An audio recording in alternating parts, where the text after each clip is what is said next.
주님 말씀 마태복음 5장 4절 말씀입니다.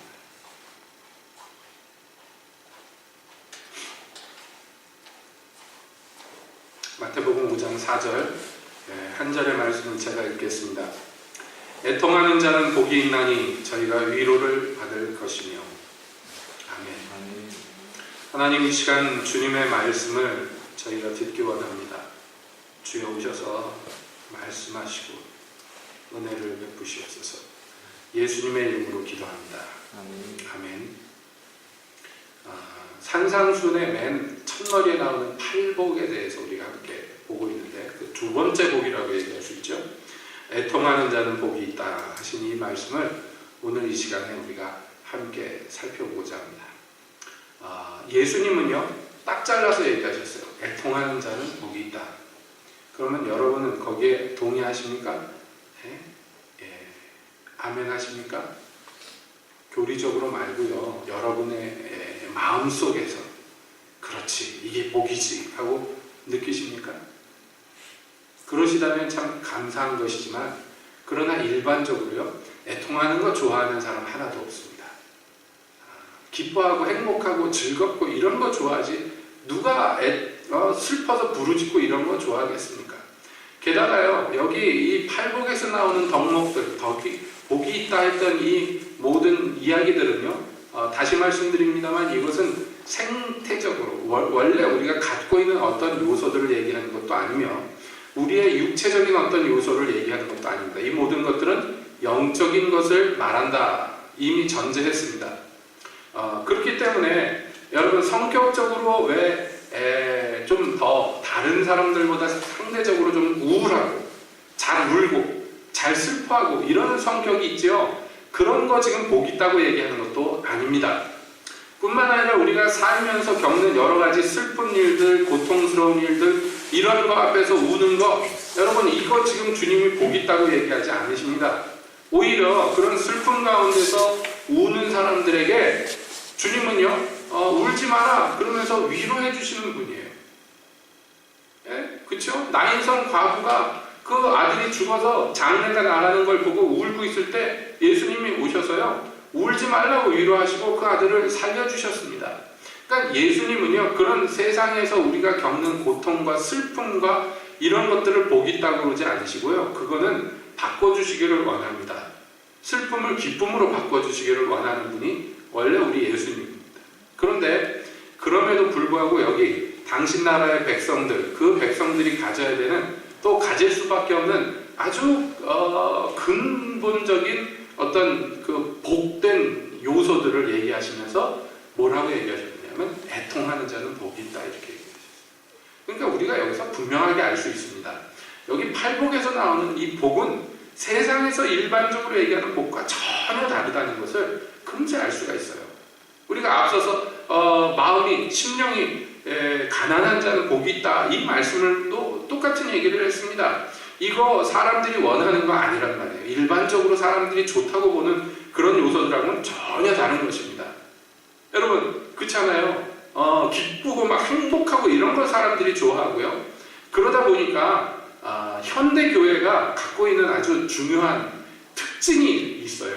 이전에 말하자면 예전에 우리 믿음의 선진들과 좀 다른 면이 있는데, 그 현대교회의 특징 중에 하나인데 뭐냐면요, 현대교회에서는요, 교회 오라고 그러면 행복해질 거라고, 교회 오라고 그러면 기뻐질 거라고 이렇게 선전합니다. 얘기합니다.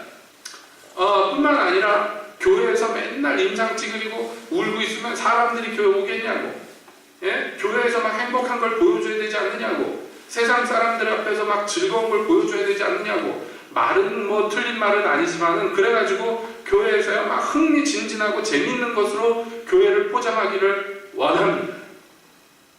그게 너무 지나쳐서 심지어는요, 이게 교회인가 싶을 정도의 교회들도 수두룩 등장하는 것이 작금의 현실이란 말이에요. 제가 가끔씩 말씀드리지만 미국에서 제일 크다고 하는 교회 가보세요. 전부 무슨 얘기만 합니까?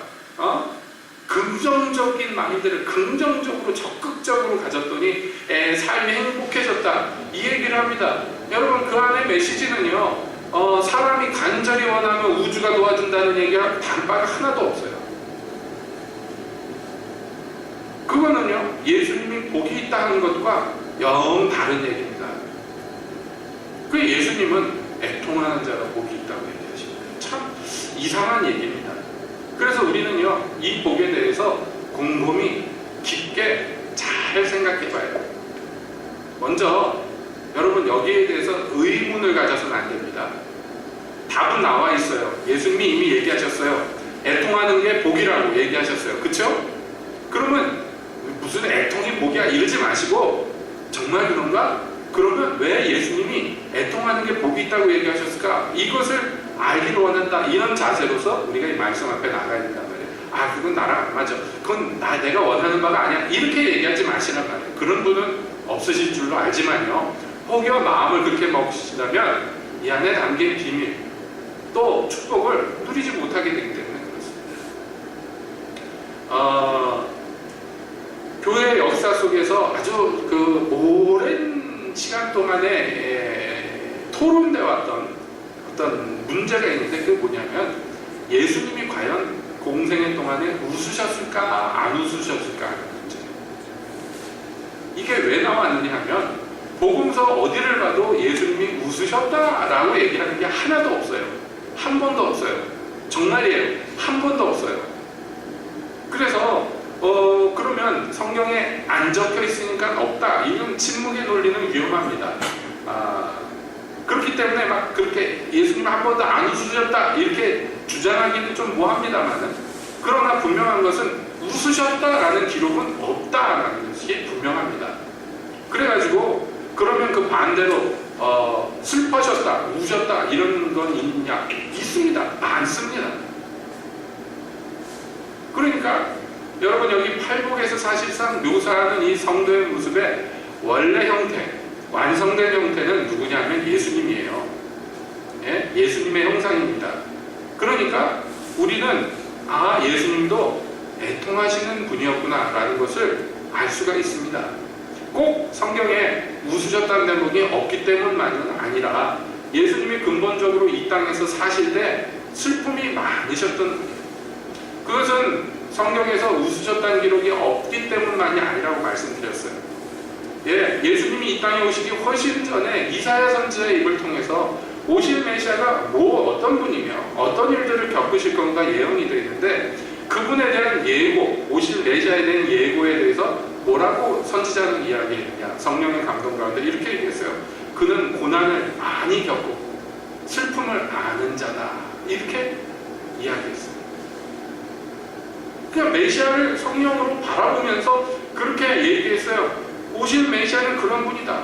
이 땅에 와서 슬픔을 많이 겪어서 그 고통이 뭔지를 아는 분이다, 이렇게 얘기합니다. 예수님이 여러분 아시는 바대로 약 30대쯤 돼가지고 공생애를 시작하셨죠. 그런데 예수님이 이제 바리새인들과 막 유대인들과 논쟁이 벌어졌을 때, 아브라함도 나의 날 보기를 바라고 소망하였다, 뭐 이렇게 얘기를 했더니 유대인들이 뭐라 그러냐면, 네가 50도 안 돼가지고 아브라함보다 먼저 났다 그러느냐. 그리고 예수님께 힐난합니다. 그 얼핏 들으면 그냥 지나갈 수 있는데, 좀 생각해보면 희한한 게, 예수님이 이제 30대인데 인선이가 지금 몇 살이에요? 아직 30대 안 됐지. 30대 상상하기는 초반인데, 유대인들은 예수님을 보면서 50도 안 된 것이 이렇게 얘기해요. 그럼 뭐예요? 예수님이 사람들 보기에 굉장히 자기 나이보다 늙어 보셨다는 것을 짐작할 수가 있습니다. 그러니까 50은 안 돼 보이지만 30대는 아니라고 절대 그렇게 생각합니다. 만약에 30대로 보였다면 사람들이 뭐라 그랬겠어요? 40살도 안 먹은 것이 이랬을 거 아니에요. 이건 미루어 짐작컨대 얘기합니다. 그건 왜 그랬을까? 예수님이 고생 많이 하셔서 그런 거죠. 이 땅에서 고생 많이 하셔서요, 건널는 겁니다. 그러니까 예수님은 그러니까 성경에서 예고된 것과 또 복음서에서 표현된 것과 이런 것들을 볼 때 예수님은요, 이 땅에서 슬픔이 많으셨던 분이라고 알 수가 있어요. 그럼 예수님은 왜 슬프셨을까요? 여러분, 예수님이 언제 슬퍼하셨습니까? 예수님이 언제 눈물을 흘리셨습니까? 대표적인 경우가 나사로 죽었을 때, 그렇죠? 나사로 죽었을 때 예수님이 그 죽은 나사로 집에 가가지고 마르다와 마리아를 만났을 때 우셨어요. 근데 생각해보면요, 예수님이 나사로 집에 갈 때에 뭐라고 가셨느냐 하면 제자들한테 나사로가 죽었는데 다시 살리겠다 그러면서 가셨어요. 그러니까 나사로 죽은 것도 알고 또 예수님이 오셔서 그 사람을 살릴 계획을 갖고 오셨어요. 그런데도 불구하고 여러분, 그 초상집에 와서 예수님이 우신 것은 그 나사로가 다시 살 걸 아는데 왜 우셨을까 생각해보세요. 왜 우셨겠습니까? 뿐만 아닙니다. 예수님이요, 예루살렘 성을 보시면서 우셨어요. 그 예루살렘 성을 보면서 눈물을 흘리셨어요. 예루살렘아, 예루살렘아 그러면서 우셨어요. 그러니까 예수님도 이 땅에서 애통하셨어요. 뿐만 아니라 예수님이 붙잡히시기 전에 겟세마네에서 예수님이 우셨어요. 애통하셨어요. 간절히 눈물로서 하나님께 간구하셨어요. 그러니까 이런 것들을 볼 때 예수님이 분명히 애통하신 건 분명합니다. 그러면 우리는 그 예수님을 본받아야 되는 우리는 그러면 어떻게 해야 될 것인가? 뭐 답은 나왔다 그랬어요. 우리도 애통하는 사람이요. 그런데 이거 흉내만 내서는 안 된단 말이죠. 과거에 보자면은 기독교가 그랬던 적이 있어요. 유럽의 기독교에 어떤 유행이 있었는데 그게 뭐냐면 이 청교도 운동의 끝 무렵에 가서 나타난 거예요. 사람들이 생각하는 경건이라는 게, 거룩이라는 게 뭔가, 이 교회 전반적으로 경건에 대해서 생각한 게 뭐냐면 우울하고 신경질적이고 어둡고 이런 게 경건이라고 생각했어요. 그 교회 전반적인 분위기가 그랬어요. 그래서 왜 그런 얘기들이 나왔느냐면 청교도 부흥을 경험하고 그리고 18세기의 부흥들을 경험하면서 부흥이 일어났더니 두드러지게 나타나는 현상이 뭐냐면 우는 사람들이 교회에 많이 생겼어요. 그 이상하죠? 부흥이 임하셨는데 사람들이 울더라는 거예요. 자, 뭐 멀리 갈 것도 없이 우리나라의 부흥이 임했을 때도 마찬가지예요. 평양에 부흥이 시작됐을 때 제일 먼저 나타난 게 뭐냐면 사람들이 애통한 것이었어요. 그게 우는 거였는데, 자, 그것을 경험하고 난 그 다음 세대들이 어떻게 생각했느냐? 은혜를 받았다 또는 경건을 추구한다 또는 거룩하다 하는 것은 뭐냐면 우는 거라고 생각했어요. 그래서 그 우는 것, 애통하는 것의 겉모양을 따라하기 시작했어요. 그래서 사람들이 교회에는요, 웃지 않고 음울하고 인상 쓰고 어두운 것을 나쁘게 얘기하면 연기하기 시작했어요. 그랬더니 어떤 일이 일어나느냐? 기독교라는 것에 대한 서양 사람들이 생각하는 기독교회라는 것의 이미지는요, 껌껌하고 어두운 것이 되어버렸어요. 그 잔재가 오래 가다가 반동이 일어났는데 너무 그게 지나치다 보니까 그 반동으로 일어난 게 초기에 말씀드린 현대교회의 특징이라고 해요. 밝고 막 즐겁고 행복한 모양을 보여줘야 된다는 이런 것으로 그 반동이 일어났어요. 이게 현대교회에서 두드러지게, 모든 교회가 그런 건 아닌데 두드러지게 나타나는 현상이 되어버렸어요. 그래서 막 별로 행복하지도 않은데 막 행복한 것처럼 또 사람들이 연기하기 시작했어요. 제가 왜 연기라고 얘기하는지 나중에 좀 이따가 설명을 드리겠습니다. 그러니까 이런 악순환이 교회 안에 있었다는 것이에요. 그러니까 여기 애통한다는 것은요, 결론적으로 얘기하면 뭐냐면 겉모양으로만의 애통은 절대로 아니라는 것, 이걸 여러분 분명히 아셔야 됩니다. 이건 영적인 문제다 그랬어요. 슬프지 않은데 애통해야 하는 척하는 거, 이거 나쁜 겁니다. 죄입니다. 그러니까 복은 뭐냐면 진짜 애통하는 거예요. 자, 그러면 이 복은 누가 과연 얻을 수가 있는가? 첫째는 성경에서 얘기하는 복된 애통은 어떤 것인가? 뭐 멀리 갈 것 없이 모든 그 성도 안에서 일어나는 일입니다. 여러분 이게 뭐예요? 여러분 우리가 예수를 믿는다 할 때 언제 처음으로 애통이라는 걸 경험하게 됩니까? 여러분 과거에 애통해 하신 적 있습니까? 하나님 앞에서? 있으실 줄로 믿어요. 없으시면 안 됩니다. 있으셨어야 돼요.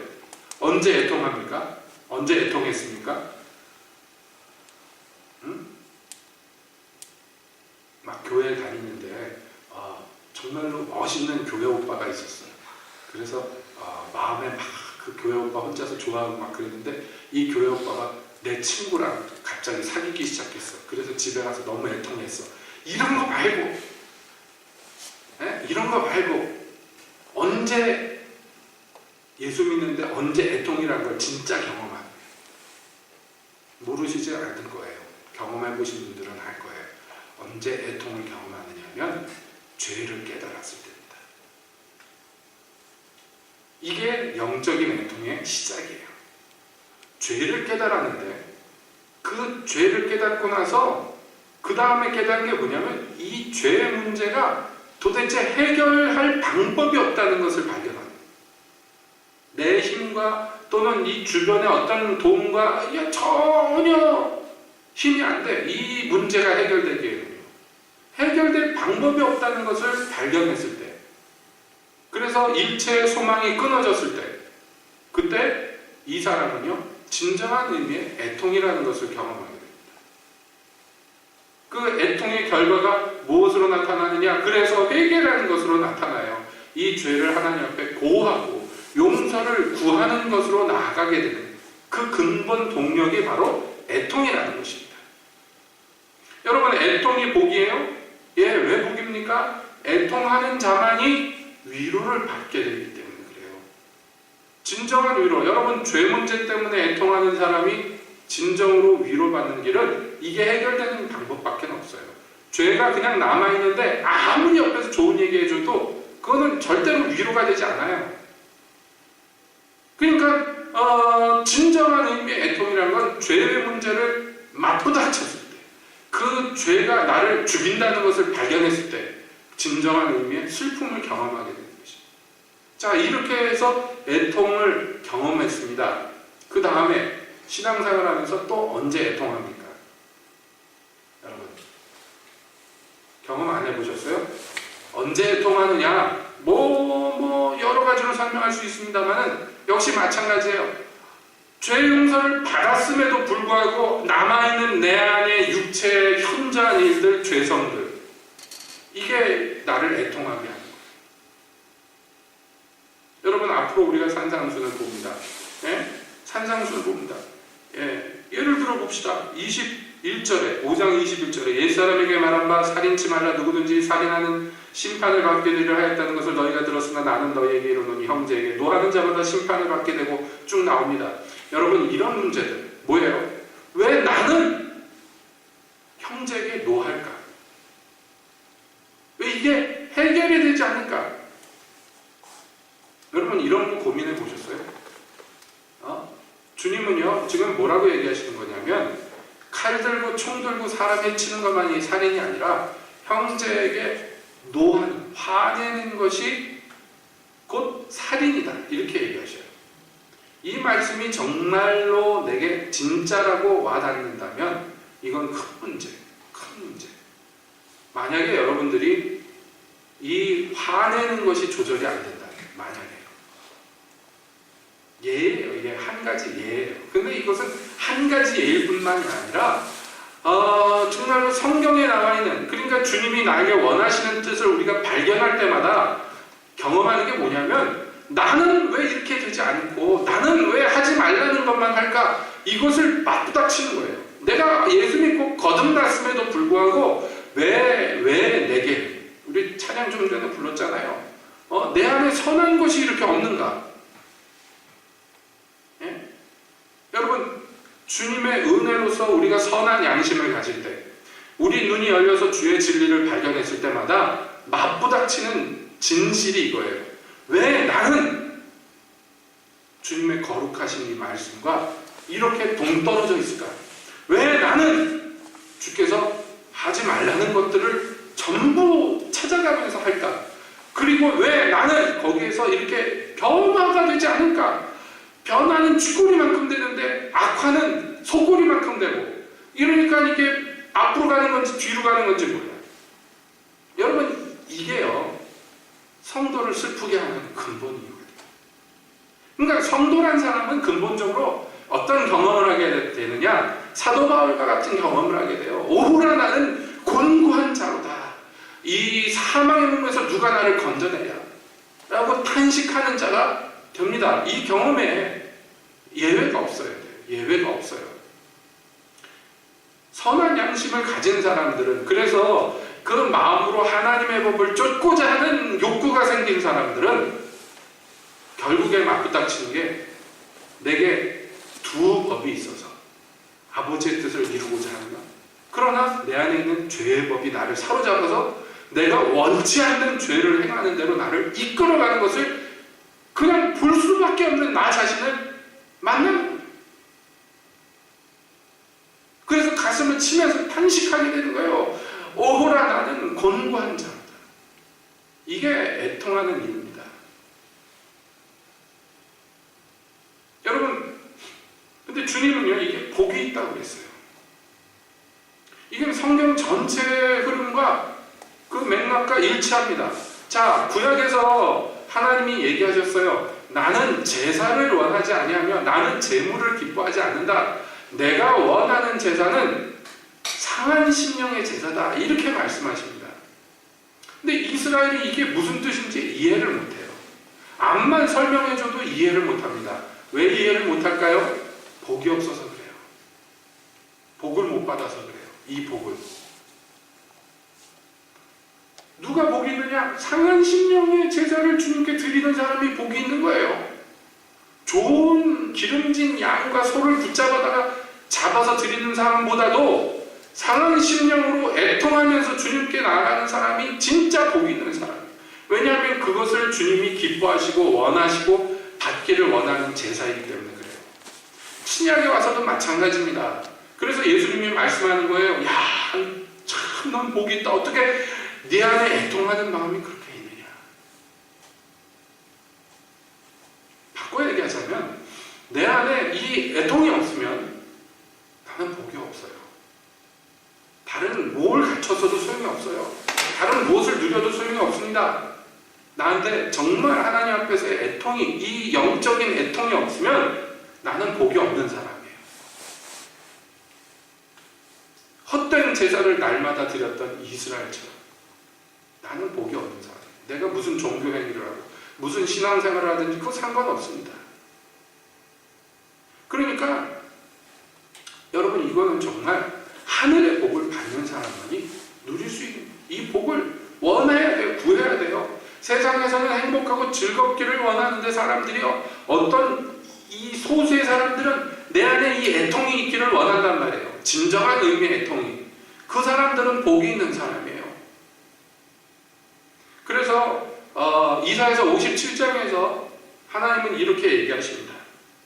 지존무상하며 영원히 거하며 거룩하다 이름하는 자가 이같이 말씀하시되, 내가 높고 거룩한 곳에 거하며 또한 통회하고 마음이 겸손한 자와 함께 거하나니, 이는 겸손한 자의 영을 소성케 하며 통회하는 자의 마음을 소성케 하려 합니다.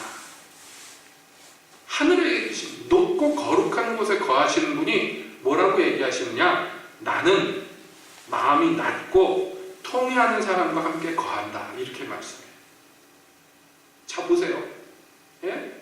하나님이 높고 거룩한 천국에 거하시는 분인데, 동시에 하나님은요, 마음이 겸손해서 낮아져서 처절해져서 슬퍼져서 애통하는 사람, 그 사람과 함께 거한대요. 그러면 다시 말하면 여러분, 애통하는 이 사람은 지금 어디에 있는 거예요? 높고 거룩한 하나님의 처소에 있는 거예요. 이 사람. 그럼 거기에서 뭐 하느냐? 그 상한 마음을 소성시킨다. 나는 라고 하나님이 말씀하셔요. 이게 성경에 너무나 자주 나오는 통일된 하나님의 말씀이에요. 나는 낮은 자와 함께, 나는 낮아진 자와 함께 한다. 여러분, 생각해 봅시다. 주님이 우리에게 명령한 게 이런 거예요. 성령 충만하라. 여러분 다 성령의 충만 받기를 원하죠? 그런데 성령의 그러려면 먼저 전제가 있어요. 그게 뭐냐면 심령이 가난해야 돼. 우리가 이미 살펴봤어요. 그 마음이 비워 있어야지 쓸데없는 걸로 가득하면요 성령으로 충만을 못 줘.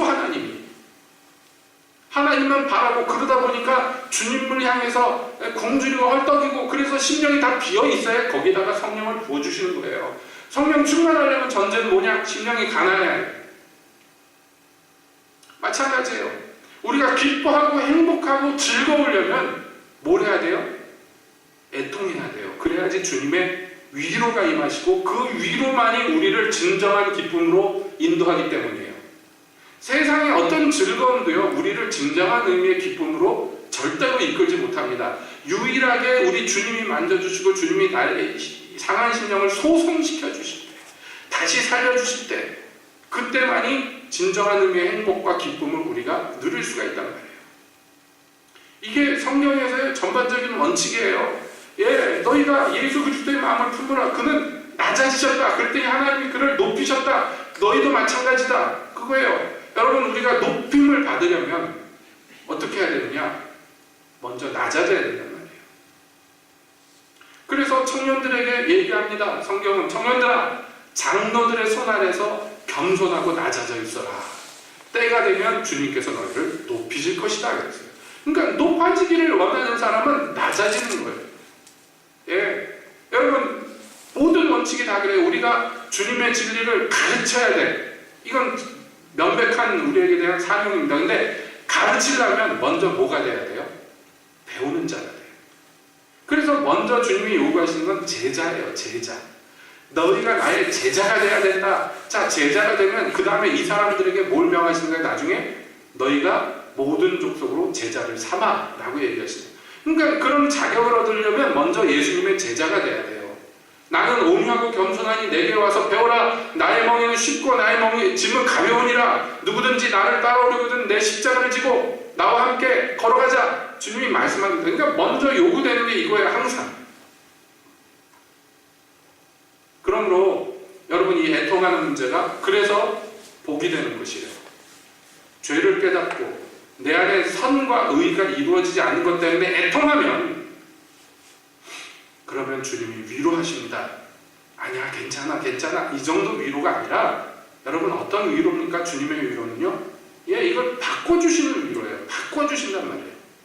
그래서 로마서 7장에 오라 나는 곤고한 자로다 이 사망의 몸에서 누가 나를 건져내랴 했더니 그 다음에 뭐가 임하는 거예요? 그 다음에 나를 자유케 하시고 나를 새롭게 하시는 성령의 생명의 법이 내 가운데 임하여 역사한단 말이에요.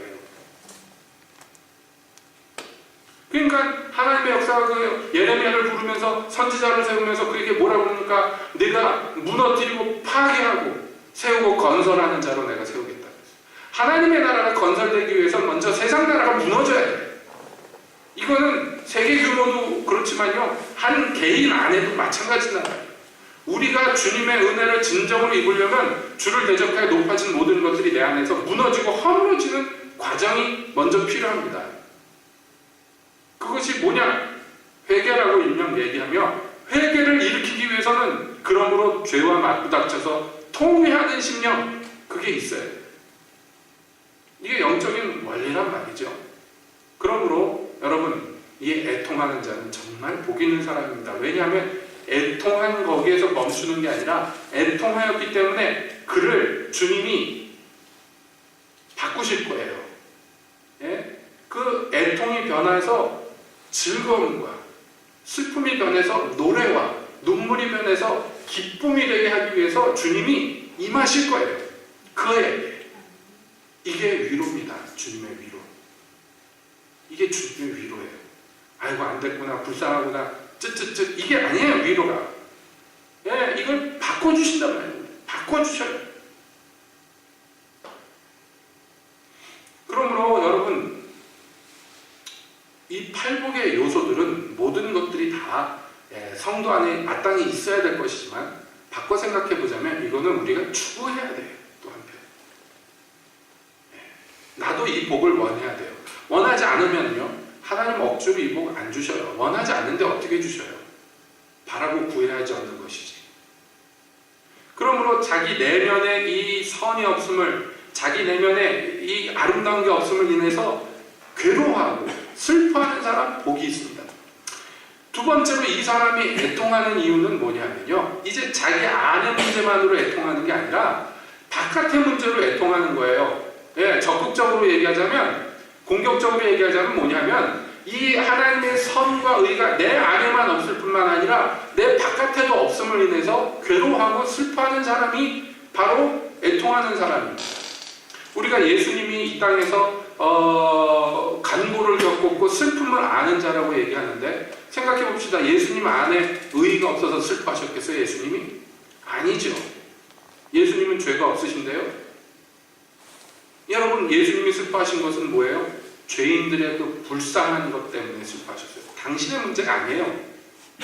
예수님은 죽은 나사로를 살리러 오셨지만은 그래도 우신 것은 그 죽음 앞에서 무력하고 죽음 앞에서 괴로워하고 죽음 앞에서 슬퍼하는 그 자기의 사랑하는 자들을 보니까 너무나 불쌍한 거예요, 이게. 그래서 그들을 보고 우셨어요. 예수님이 왜 예루살렘을 보고 우십니까?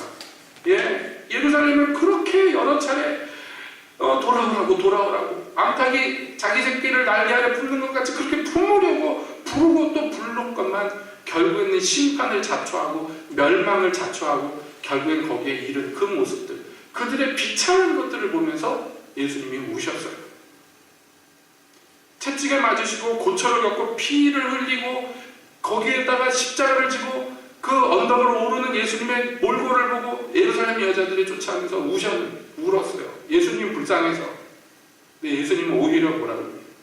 날 위해 울지 말고 예루살렘 여자들아, 너희와 너희 자녀를 위하여 울으라. 예수님은요, 당신 안에 울 일이 있는 것이 아니에요. 예수님의 모든 우시는 이유는 이 바깥에 있는 것들 때문에 우신 거예요. 그러니까 우리 애통도 마찬가지입니다. 첫 번째는 글쎄 내 안에 있는 것들 때문에 먼저 애통해야 되지만 거기서 멈춰서는 안 됩니다. 우리 애통은요, 예수님을 따라가야 돼요. 예수님을 본받아야 돼요. 그래서 우리의 애통은요, 죄인들을 향한 긍휼과 이 비참한 인생들을 향한 슬픔과 하나님을 알지 못하는 이 비참한 심판이 예고된 이 세상을 향한 아픔과 이런 것 때문에 애통하는 자들이 되는 거예요. 그게 복 있는 애통입니다. 팔복은 전부 연결되어 있다고 그랬어요. 불가분의 관계입니다. 여러분, 이런 애통이 이 사람 안에서 마구 운동하기 때문에 의에 줄이고 목마른 거예요. 이 사람은. 그래서 핍박도 고난도 그를 멈추게 할 수가 없어요. 자, 그렇기 때문에 이 사람은요, 긍휼히 여기는 사람. 이 사람은 하나님과 원수된 자들을 데려다가 어떻게 하든지 화목을 이루기를 소망하고 열망하는 사람이에요. 왜? 이 세상을 향한 근본 애통이기 때문이에요. 이 세상 죄인들을 향한 주님의 마음을 품었기 때문입니다. 여러분의 경험을 제가 일깨워드렸습니다. 여러분들이 처음 자기 죄를 만났을 때 그 애통했던 거 기억나십니까? 가물가물하세요? 그러면 안 돼요. 가물가물한 사람은 처음 사람을 잃어버릴까 말까 하는 사람. 이게 항상 내 안에 있어야 돼요. 처음 주님 만났을 때 내 상황이 어땠는지 그게 잊혀져서는 안 돼요. 그리고 나서 여러분, 때때로 여러분들 안에 내 머리로서 시작되지 않고 내 마음에서 시작되지 않고 분명히 주님이 넣어주신 것 같은 감정을 경험하신 적이 있지요. 때때로 뭐 기도하다라든지 무슨 다른 어떤 순간에 나랑 전혀 이해관계도 없고 사실 내가 마음 쓸 필요도 없는 사람들 또는 어떤 뭐 나라도 좋고 단체도 좋아요. 갑자기 불쌍히 여겨지고 그 사람들을 해서 통하고 막 이 창자가 끊어지는 것 같이 주님께 막 탄원하고 막 그런 경험들이 없으신가요? 예? 있으실 줄로 믿고요. 있기를 바랍니다. 그런 경험을 해보신 분들은 제가 무슨 얘기하는지 알 거예요. 어떻게 내 바깥의 문제 때문에 내가 애통할 수가 있는가? 그 사람이 내 가족이거나 내 혈연 관계에 있는 사람이라면 그럴 수 있어요. 그런데 나랑 전혀 상관이 없고 평소에 생각도 안 했는데 여러분 내가 언제 그러느냐 하면 주님의 마음에 내가 접촉이 됐을 때 이게 된단 말이에요. 그래서 이게 복이에요. 내가 막 펌프질을 해서 스스로 막 슬퍼하려고 해서 그래서 애통되는 게 아니에요. 저희 신학교 시절에 그 교수님 중에 한 분이 연세 많으신 분이 있는데 이분이 6.25 때 혼자 혈혈단신 남한으로 월남하신 분이에요. 온 집안 식구들이 기독교인이라는 이유 때문에 공산당들한테 전부 해침을 받고 혼자만 간신히 살아 남한에 내려오셔서 그 머리 하얀 할아버지였는데 그때까지 그냥 독신으로 사신 분이에요. 그 뒤에는 아마 혼자 돌아가셨을 것 같아요. 그런데요, 그분이 때때로 그런 얘기를 해요. 지금 김일성 위해서 내가 어떤 때 가끔씩 눈물을 흘리면서 기도합니다. 원수, 일생의 원수예요. 그런데 김일성 놓고 기도하면 때때로 불쌍히 나죠.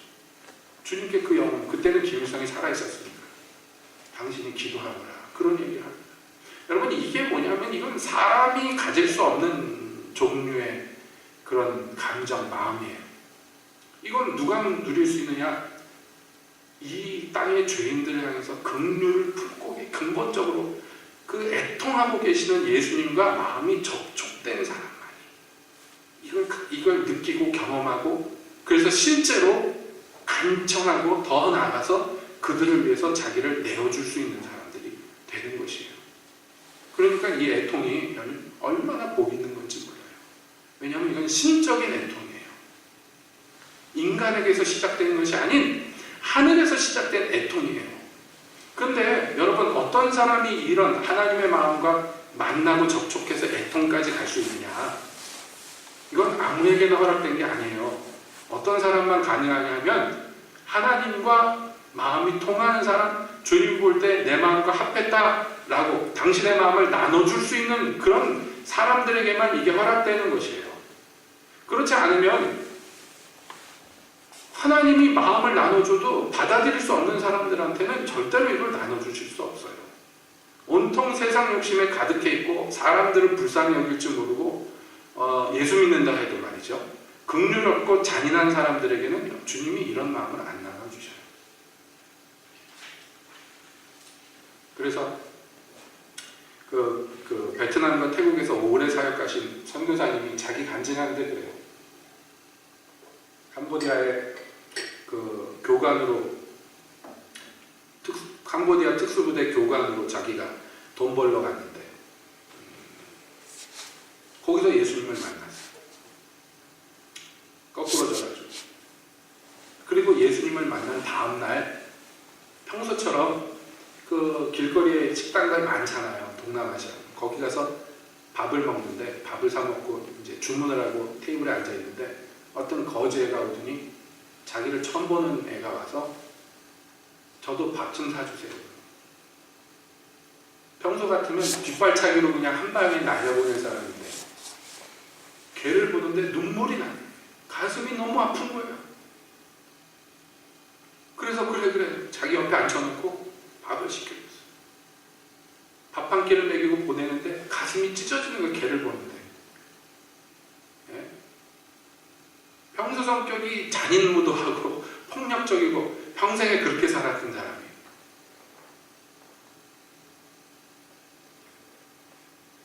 그리고 그 다음날 또 밥 먹으러 갔더니요. 그 거지애가 또 왔는데 친구들을 3명인가 데리고 갔어요. 그래서 거지들 밥을 사주기 시작하다가 얘네들이 어디 잘 데가 없다고 그래서 자기 집 데려와서 잘 재우다가 이게 규모가 점점 커져가지고요. 미군 부대 물건 빼돌려가지고 팔아먹고 그래가지고 돈을 꽁쳐놓은 게 굉장히 많았는데 결국에는 그 자기 전 재산을 다 투자해서요.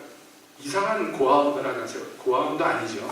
허가도 안 받은 사람이 그 애들을 보면 가슴이 찢어져서 그냥 어떻게 할 수가 없는 거예요. 전쟁 고아 애들을 나중에 수백 명을 데려다가 먹이고 입혀가지고 자식처럼 기르는 거예요. 여러분 그때로부터 해서 이분의 사역이 시작이 되는데 이건 누가 봐도 이상해요. 그렇죠? 평생 돈만 가난에 원수져가지고 돈만 벌려고 하다가 전쟁터에 가야지 돈 번다 그래서 목숨 걸고 총알 빗발치는 데 가서 그 밀수하고 물건 빼돌리고 그래가지고 공산 게릴라들한테도 열어 죽을 뻔하고 본인 얘기하면 그 밀수하는 사람들하고도 트러블 생겨서 여러 번 총 맞아 죽을 뻔하고 그러면서 악착같이 모아서 100만 불인가 그 당시에 모았는데 그걸 다 써버렸어요. 이런 일들이 너무 많아요. 그분에게만 있는 게 아니라 너무 많아요. 선교사님들이 대부분 그런 경험들을 합니다. 그 나라 사람도 모르고 그 나라랑 전혀 상관없는 인생을 살다가 갑자기 어느 날 주님이 막 그 나라와 그 사람들을 향한 그 말할 수 없는 감정을 주시는데 견딜 수가 없는 거예요. 견딜 수가 없는 거예요. 그 우리 교제하는 그 중국 선교사님, 그분도 너무 막 이상해가지고 중국에 무작정 갔는데, 여행 겸해서 갔는데, 본인의 말씀에 의하면 중국 사람들이 너무 예쁘더래, 생긴 게. 솔직히 지금은 조금 예뻐졌는데 제가 처음 중국 갔을 때만 해도 남자들 머리 이렇게 딱 떡져서 돌아다니고요. 지저분하고 더럽고 별 볼 일 없고 지금도 그래요. 지금도 가면 중국 남자들 대부분 머리 빡빡 깎고 다닙니다. 멋쟁이 아니면. 볼품 없어요. 여자들도 많이 세련되졌다 하지만은 그렇게 한국 사람들만큼 그렇게 예쁘게 하고 다니는 거 아니에요. 근데 뭐 때문인지 그 사람들이 너무 예쁘고 말하는 소리를 듣는데 너무너무 그게 듣기가 좋더래요. 그래서 다시 며칠 있다가 본국에 왔는데 너무 가고 싶은 거. 거기에 견딜 수 없어서. 그게 결국에는 청산하고 그 나라로 가는 거예요. 여러분 선교사님들 대부분 얘기를 들어보면 그렇습니다. 이유가 없어. 논리적으로 뭔가 이유가 있는 게 아닌데 어느 날 무슨 마음이, 생각이, 감정이 생겨버렸어요. 이건 뭐라고 설명이 안 돼요. 마치 우연히 지나치는 남녀가 서로 한눈에 반해가지고 논리적으로 설명 안 되는데 푹 빠져버리는 것 같이 주님의 마음, 주님이 그 나라와 그 민족을 향하신 마음을 접촉해버렸기 때문에 이건 끝장이 나는 거예요. 뭐 어떻게 할 수가 없는 거예요, 거기에다가. 여러분, 왜 세상에 죄인들, 그들이 불쌍히 여겨질까요? 왜 그들을 보면 가슴이 아프고 눈물이 날까요? 무엇 때문일까요? 그래서 주님은 이런 사람을 복이 있다고 얘기해요. 여러분, 저도 동의합니다. 이런 사람은 복이 있는 사람이에요. 왜냐하면 하나님이 인정해 주셨기 때문에. 그래, 너는 내 마음, 그 중에 이 마음을 너한테 나눠줘도 되겠구나. 주님이 인정해 주셨기 때문에 그 마음을 주신 거예요. 여러분, 이건 사람이 어떻게 말릴 수가 없는 거예요. 이게 그러니까 복이죠. 주님이 은혜로 베풀어 주신 복이죠. 무수한 죄를 짓고도 자기가 죄인인 줄 모르고 강박하고 슬퍼할 줄 모르는 사람, 여러분 복이 없는 거예요. 다른 사람이 막 죄 중에 죽어나가도 눈 하나 깜짝 안 되는 사람, 복이 없는 사람. 제 안에 선한 것이 없는 것 때문에 부르짖고 나는 왜 이럴까? 변화가 없을까? 그것 때문에 간절히 주님 앞에 나가서 애통하고 부르짖는 거, 여러분 이거야말로 성도의 가장 기본적인 자세, 모습이어야 되며, 더 나아가서 이러한 죄 중에서 신음하는 죄인들을 볼 때 하나님의 마음을 갖고 그들을 향해서 애통하고, 그래서 주님이 찾으셔야 이런 사람을 누가 이 심판을 막아설 것인가, 이 땅에서 이 애통하는 마음을 가지고 누가 이 심판을 막아설 것인가, 오늘도 그런 사람을 찾는다는 거예요, 하나님이. 여러분, 이러한 자리에 선 사람, 이 사람이 복이 있겠습니까, 없겠습니까? 복이 있는 거죠. 다시 여러분께 첫 번째 질문을 드립니다. 여러분, 이 복을 받기 원하십니까? 원하신다면 감사합니다. 여러분, 이 복을 받은 사람만이 진정한 위로와 진정한 회복을 경험하며, 그래서 결국에는요, 뭐 세상에 가짜 너무 많은데 그 중에서 진짜 기쁨을 이 사람들만이 누릴 수가 있어요. 아멘. 질고와 슬픔을 아시는 예수님이 후에 있을 기쁨을, 즐거움을 바라보시고 지금 당하는 수치를, 부끄러움을 피하지 않고 즐거이 경험하셨던 거죠. 여러분, 여러분 이 복을 받은 사람 역시 마찬가지입니다. 주님께서 마침내 오셔서 이 모든 것들을 회복하시고 마침내 온전케 하실 소망을 이 사람들은 가져요. 왜냐하면 주님이 위로하시기 때문에. 위로하시기 때문에.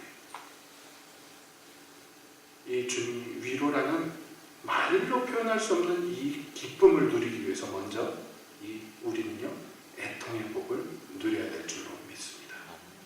그러므로 이 사랑하는 성도 여러분, 예수님의 이름으로 축복드립니다. 여러분 이 복을 원하십시오. 그리고 이 복을 받으십시오. 복된 자리에 여러분